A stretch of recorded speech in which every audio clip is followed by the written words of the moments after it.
Hi students, welcome to Karthikey's academy. So మీరు APSC group 1 group 2 prepare అవుతున్నా, ఏ competitive exam prepare అవుతున్నా సరే, సో మీకు మల్టిపుల్ చాయిస్ క్వశ్చన్స్ కానవచ్చు. అద్భుతమైన కంటెంట్ కోసము మన కార్తికేస్ అకాడమీ అందిస్తున్నటువంటి ఈ ప్రత్యేక ఛానల్లో మీకు ఎవ్రీడే కరెంట్ అఫైర్స్తో పాటు మల్టిపుల్ చాయిస్ క్వశ్చన్స్ అప్లోడ్ చేయడం జరుగుతుందండి. సో ఈ లింక్ ఆల్రెడీ డిస్క్రిప్షన్లో ఇవ్వడం జరిగింది. మీరు సబ్స్క్రైబ్ చేసుకోండి. నెంబర్ ఆఫ్ క్వశ్చన్స్ అయితే దీంట్లో మీకు కనిపిస్తాయి. ఈ రోజు ఇందులో భాగంగా ఒక 25 క్వశ్చన్స్ అయితే అటెంప్ట్ చేద్దామండి. ఆల్రెడీ క్వశ్చన్స్ అటెంప్ట్ చేయడం జరిగింది. సో ఫస్ట్ క్వశ్చన్ వచ్చేసి, the concept of passive euthanasia has been carved from the which article? So active euthanasia, passive euthanasia అని మన టాపిక్ ఉంటుంది. దీన్ని మనం మెర్సీ కిల్లింగ్ అంటూ ఉంటాం. ఈ మెర్సీ కిల్లింగ్ లో ప్యాసివ్ యుథనేషియాని ఆర్టికల్ 21 లో భాగంగా గుర్తించడం జరిగిందని మనం గుర్తుపెట్టుకోవాల్సి ఉంటుందండి. చాలా ఇంపార్టెంట్ టాపిక్ ఇది.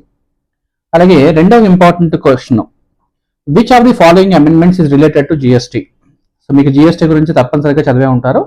It is an indirect tax system. So దాంట్లో ప్రధానంగా central GST, state GST, interior GST ఉంటుంది. సో జిఎస్టీ కౌన్సిల్ కూడా ఒక రాజ్యాంగ సంస్థగా గుర్తించడం జరిగింది. దానికి ఆన్సర్ 101 అండి.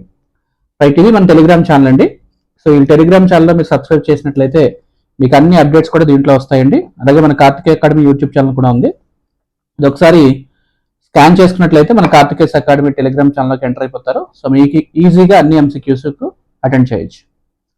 రైట్ అండి. నెక్స్ట్ థర్డ్ క్వశ్చన్ అండి, the state shall take steps to separate judiciary from executive in terms of article. అంటే మనకి డైరెక్ట్ ప్రిన్సిపల్ ఆఫ్ స్టేట్ పాలసీలో ఆర్టికల్ 50 ఈ విషయాన్ని తెలియజేస్తుంది.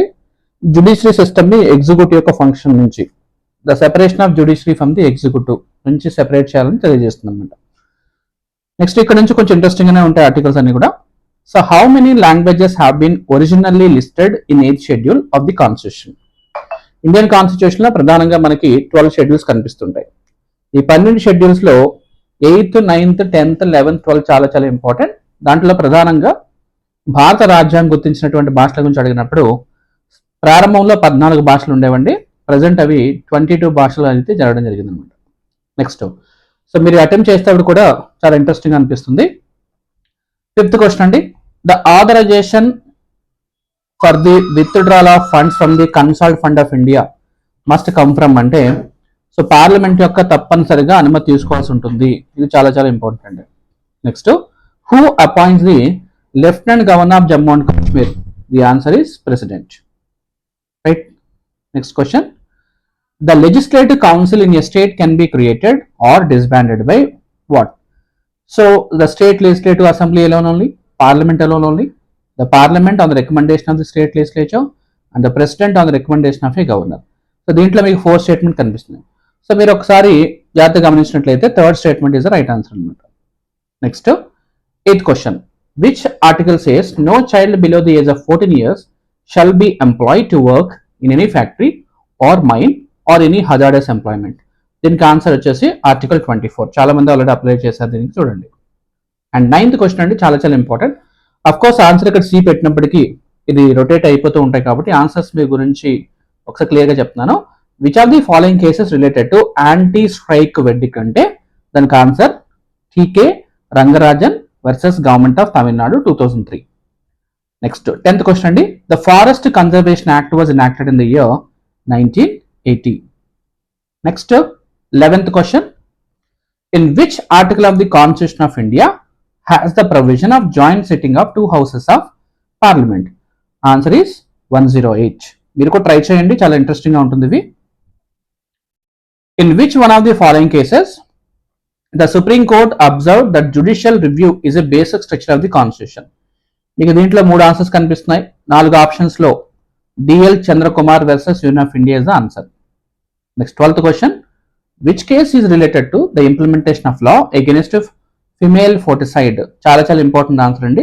ఇది CEHAT versus union of India.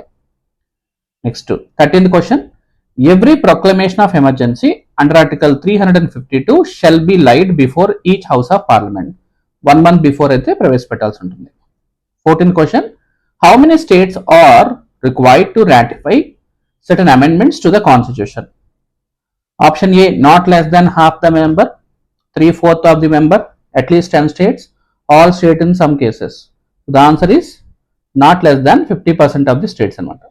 Next 14th question, what are the powers of Rajya Sabha regarding the money bills? The house option 4 ఉన్నాయండి. ఎప్పుడైనా సరే లోక్సభలో ప్రవేశపెట్టిన మనీ బిల్ని రాజ్యసభ 14 రోజుల లోపు అమలుపరచవలసి ఉంటుంది. Option B is the right answer. Right. In which case the Supreme Court declared that Constituent Assembly should be convened to amend the fundamental rights? The answer is Golaknath case. Now 15th question complete అయింది. 16th అండి. The power of Parliament of India to amend the Constitution as a constituent power was inserted in Article 368 of the Constitution says First Amendment, 24th Amendment, 26th and 42. The answer is 24th Amendment Act 1971. Which of the following amendments banned the floor crossing in Parliament? దీన్ని మనం anti defects అని చెప్తూ ఉంటాం. The answer is 52nd Amendment Act 1985. ఇవన్నీ చాలా easy questions అండి.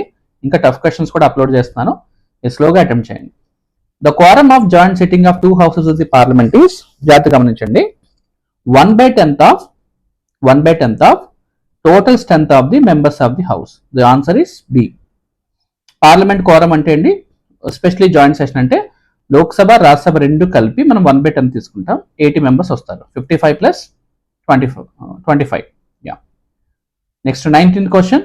Article 16 of the Indian constitution incorporated in the concept of equality of opportunities. 20th question. Which of the following is not a fundamental duty? So the answer is, జాగ్రత్తగా గమనించండి, to abolish titles except military and academic అంటే ఇది fundamental డ్యూటీస్లో topic కాదండి, fundamental రైట్స్లో article 18లో వస్తుంది అనమాట. Next 21.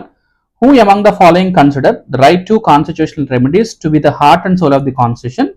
The answer is doctor B R Ambedkar. Next. In which year the first amendment of the constitution was enacted? 1951. The 8th schedule of the Constitution provides official languages. Article 19(1)(f) చాలా important article అండి. Article 31 were deleted and Article 300(a) was inserted by the which amendment అంటే 44 Amendment Act by the Janata Government. The last question అండి, in which of the following cases amendment in Article 31C which gave primacy to all direct principles over the fundamental rights was declared ultra vires and void?